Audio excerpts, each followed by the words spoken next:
हाय दोस्तों, मेरा नाम है इशमीत और आप देख रहे हो वेब स्क्रीन टीवी। इस वीडियो में बात करूंगा व्हाट इफ के लास्ट एपिसोड के बारे में, जहां हमने देखा कि वॉचर जिसने एक ओथ ली थी कि वो किसी भी यूनिवर्स या मल्टीवर्स की एक्टिविटीज में इंटरफेयर नहीं करेगा, बट लेकिन इस एपिसोड में उसने वो प्रॉमिस तोड़ दिया।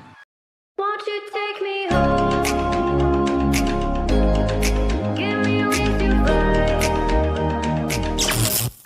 तो भाई लोग, एपिसोड की स्टार्टिंग में हमको देखने मिलती है वॉचर की वही सेम आवाज, जहां वो बोल रहा होता है कि रियलिटी से एक शीशा है इनफाइनाइट पॉसिबिलिटीज का, जहाँ पे कौन सी पॉसिबिलिटीज कितनी खतरनाक टाइमलाइन में कन्वर्ट हो जाएगी इसका हमें अंदाजा भी नहीं है। तो भाई लोग, एपिसोड के स्टार्टिंग में हम लोग देखते हैं कैप्टन कार्टर को ब्लैक विडो के साथ, जहाँ पे ये जो स्टोरी लाइन है वो एपिसोड 1 की स्टोरी लाइन के आगे की कंटिन्यूशन है, जहाँ पे कैप्टन कार्टर स्पेस स्टोन में बने हुए पोर्टल से 70 साल फ्यूचर में टाइम ट्रेवल कर लेती है और वहीं पे अपने टास्क को अंजाम देते वक्त वहाँ पर आ जाता है वॉचर कैप्टन कार्टर को एब्डक्ट करने के लिए, जहाँ पे वॉचर कैप्टन कार्टर को बोलता है कि तुम्हें चुना गया है। और उसी के बाद नेक्स्ट सीन में हम लोग देखते हैं सेम एपिसोड 2 की कंटिन्यूएशन को, जहाँ पे हमने एपिसोड 2 के एंड में देखा था कि ईगो द लिविंग प्लैनेट आता है अपने बेटे पीटर क्विल को एब्डक्ट करने के लिए, बट उसी वक्त वहाँ पे आ जाता है तचाला, जो कि पीटर क्विल को उसके डैड के चंगुल से बचा लेता है। एक्चुअली ये तचाला उस यूनिवर्स का होता है जहाँ पे पीटर क्विल की जगह तचाला स्टार-लॉर्ड बन गया था, और वहीं पे पीछे आ जाता है वॉचर, जो कि सेम डायलॉग मारता है तचाला को कि तुम भी चुने जा चुके हो। उसके बाद हम लोग को नेक्स्ट सीन में देखने मिलता है कि वॉचर पहुंचता है गमोरा के यूनिवर्स में, जहाँ पे गमोरा ने एक्चुअल में थैनोस को मार दिया और उसको मारने के बाद उसका आर्मर खुद पहन लिया। और मजे की बात ये थी कि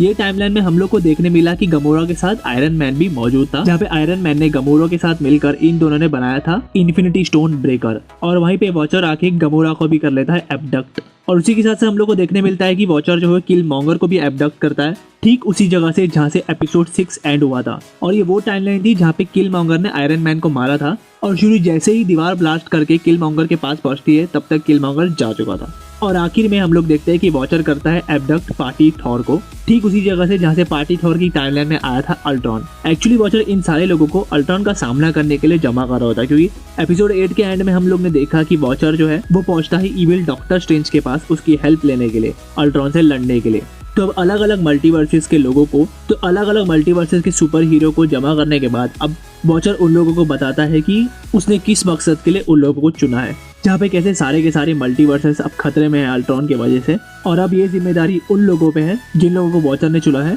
मिलकर अल्ट्रॉन को हराने की, जिसके पास 6 के 6 इन्फिनिटी स्टोन है। और अब वहीं पे इंट्रोड्यूस करती है गमोरा इन्फिनिटी क्रशर को, जिस मशीन को उसने आयरन मैन के साथ मिलकर बनाया था, और वो मशीन जो है वो एक्चुअल में इन्फिनिटी स्टोन को डिस्ट्रॉय करने के लिए बनाई गई है। तो अब उन सब लोग रेडी हो जाते हैं अल्ट्रॉन से लड़ने के लिए, और वॉचर जो है उन लोगों को वहां पर पहुंचा देता है जहाँ पे एक्चुअल में अल्ट्रॉन से उनका सामना होने वाला है। तो अब अल्ट्रॉन के वहां पर आने से पहले ही डॉक्टर स्ट्रेंज जो है उन सब सुपर हीरोज पे एक ऐसा स्पेल फेंक देता है जिससे उन लोग बिल्कुल भी तबाह नहीं हो पाएंगे अल्ट्रॉन के अटैक के बाद। और अब अल्ट्रॉन वहाँ पे पहुंच जाता है, और अल्ट्रॉन के वहाँ पे पहुंचते ही हीरोज जो है वो उस पर अटैक करते हैं, जहाँ पे हम लोग को ये देखने मिलता है कि सारे के सारे सुपर हीरोज जो है वो अल्ट्रॉन पे थोड़े भारी पड़ रहे होते हैं, और अल्ट्रॉन के अटैक का उन पे कोई काम नहीं कर रहा, क्योंकि ऑलरेडी डॉक्टर स्ट्रेंज ने उन लोग पे अपना प्रोटेक्टिव सेल लगाया हुआ है। और वहीं पे हम लोग देखते हैं कि लड़ते लड़ते तचाला जो है वो किसी तरीके से अल्ट्रॉन का सोल स्टोन निकाल लेता है, और उसी के ठीक बाद डॉक्टर स्ट्रेंज जो वो सारी की सारी ज़ॉम्बीज की आर्मी अल्ट्रॉन के ऊपर छोड़ देता है। और वहीं पे हम लोग को देखने मिलता है बैटल ज़ॉम्बी वांडा और अल्ट्रॉन का,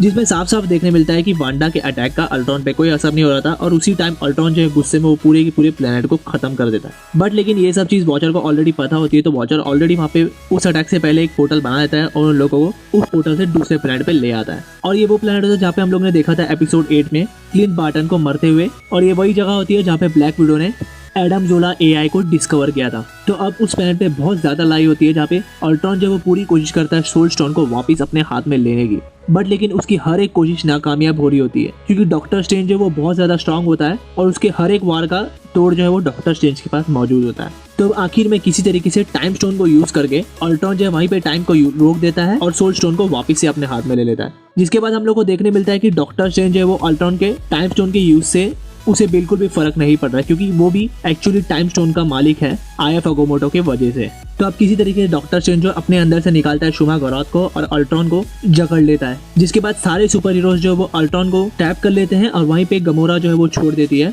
इन्फिनिटी इंटीग्रेटर को, जहाँ पे वो इन्फिनिटी डिसइंटीग्रेटर अल्ट्रॉन की सारी इन्फिनिटी स्टोन्स को खत्म कर देता है। और उसी के ठीक बाद हम लोग को देखने मिलता है कि अल्ट्रॉन जो है उसके ऊपर उस इन्फिनिटी डिसइंटीग्रेटर का कोई असर नहीं हुआ, क्योंकि वो डिसइंटीग्रेटर बना है किसी और यूनिवर्स में, और अल्ट्रॉन ने जो इन्फिनिटी स्टोन्स पहनी है वो एक अलग यूनिवर्स की है, इसीलिए वो इन्फिनिटी स्टोन्स गामोरा के यूनिवर्स से यूनिक है और वो डिसइंटीग्रेटर भी उन इन्फिनिटी स्टोन्स को तबाह नहीं कर पाया। और अब वहीं पे अल्ट्रॉन जो है वो पूरी तरीके से फेडअप हो जाता है और फेडअप होकर बोलता है कि अब वो सिर्फ और सिर्फ अटैक करेगा डॉक्टर स्ट्रेंज पे, क्योंकि डॉक्टर स्ट्रेंज की वजह से वो लोग सब लोग अल्ट्रॉन पे भारी पड़ रहे हैं। तो वहाँ पे ठीक उसी के बाद हम लोग को देखने मिलता है कि ब्लैक विडो के पास ऑलरेडी एडम जोला एआई मौजूद होता है और वो क्या करती है, उस एडम जोला एआई को चला देती है अल्ट्रॉन के ऊपर। जिसके बाद एडम जोला एआई जैसे ही अल्ट्रॉन के अंदर घुसता है वो पूरी तरीके से अल्ट्रॉन के एआई को आसानी से ओवर पावर कर लेता है। और वहीं पे जोला ये भी बताता है कि उसे बनाया गया था हाइड्रा को डिस्ट्रॉय करने के लिए, बट लेकिन अब उसको प्रोग्राम किया है अल्ट्रॉन को खत्म करने के लिए, तो अब वो वही करने जा रहा है। तो अब उसके बाद एडम जोला एआई अल्ट्रॉन को पूरी तरीके से खत्म कर देता है, बट लेकिन मुश्किल वहाँ पे खत्म नहीं होती। वहीं पे सेम जगह पे जाग जाता है किलमॉन्गर, जिसके हाथ में ऑलरेडी अल्ट्रॉन के एक रोबोट का हेड होता है। तो अब उसके बाद किलमॉन्गर जो वो सारे के सारे इन्फिनिटी स्टोन्स को अपने अंदर ले लेता है, जहाँ पे वो उन सबसे अर्ज कर रहा होता है कि हम इन्फिनिटी स्टोन से काफी कुछ कर सकते हैं, अपने यूनिवर्स में काफी कुछ चेंज कर सकते हैं, जिसके लिए उसको साथ चाहिए उन सब लोगों का। और वहीं पे हम लोग देखते हैं कि पीछे से वापिस जाग जाता है एडम जोला एआई, जो कि किलमॉन्गर के पास जो आर्मर होता है उसके अंदर से इन्फिनिटी स्टोन्स अपने पास खींचने लग जाता है। बट लेकिन उसी सेम जगह पे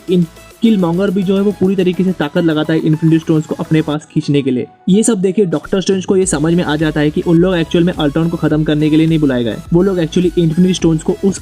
अल्ट्रॉन की बॉडी से अलग करने के लिए आए थे, ये उनका मकसद था। और उसी के बाद डॉक्टर स्ट्रेंज जो है अपना स्पेल चलाता है और उन लोगों को कैद कर लेता है पॉकेट डायमेंशन में, जहाँ पे उन दोनों का टाइम जो है वहीं पे रुक जाता है। तो अब सारे सुपर हीरोज वहाँ पे देखते हैं कि ऑलरेडी डॉक्टर स्ट्रेंज ने सब कुछ ठीक कर दिया है। और दूसरी जगह पे हम लोग को देखने मिलता है कि वॉचर जो है वो डॉक्टर स्ट्रेंज के साथ होता है, जहाँ वो डॉक्टर स्ट्रेंज को बोलता है उस पॉकेट डायमेंशन की अच्छे से रखवाली करने, नहीं तो फिर से सारे यूनिवर्स पे एकदम बड़ा खतरा आ जाएगा। और अब एंड में सारा खतरा खत्म होने के बाद वॉचर जो है उन सारे लोगों को अपने अपने यूनिवर्सेस में भेज देता है, उसी सेम पॉइंट ऑफ टाइम पे जहाँ से उनको उसने अडॉप्ट किया था। और वहाँ पे ये देखने मिलता है कि नताशा का तो कोई भी यूनिवर्स मौजूद नहीं है, क्योंकि उसके यूनिवर्स में सारे के सारे लोगों को अल्ट्रॉन ने खत्म कर दिया है। बट लेकिन वहाँ पर नताशा को वॉचर एक ऐसे यूनिवर्स में पहुंचाता है जहाँ पे नताशा जो वो पहले से मर गई थी, और नताशा उस यूनिवर्स में आते ही लोकी को माइंड स्टोन से कंट्रोल कर देती है। और एंड में वॉचर बोलता है कि वो मरते दम तक सारी रियलिटीज को प्रोटेक्ट करेगा। और यहीं पे जो व्हाट इफ सीजन 1 के सारे एपिसोड खत्म हो जाते हैं। बट लेकिन वहीं पे आता है पोस्ट क्रेडिट सीन, जहाँ पे हम लोग को देखने मिलता है कि कैप्टन कार्टर के यूनिवर्स से ब्लैक विडो जो है वो कैप्टन कार्टर को सरप्राइज देती है हाइड्रा स्टॉम्पर के जरिए। ये वही हाइड्रा स्टॉम्पर होता है जहाँ पे स्टीव रॉजर्स ने इस हाइड्रा स्टॉम्पर को यूज करके पैगी कार्टर के साथ काफी सारे मुश्किलों का सामना किया था।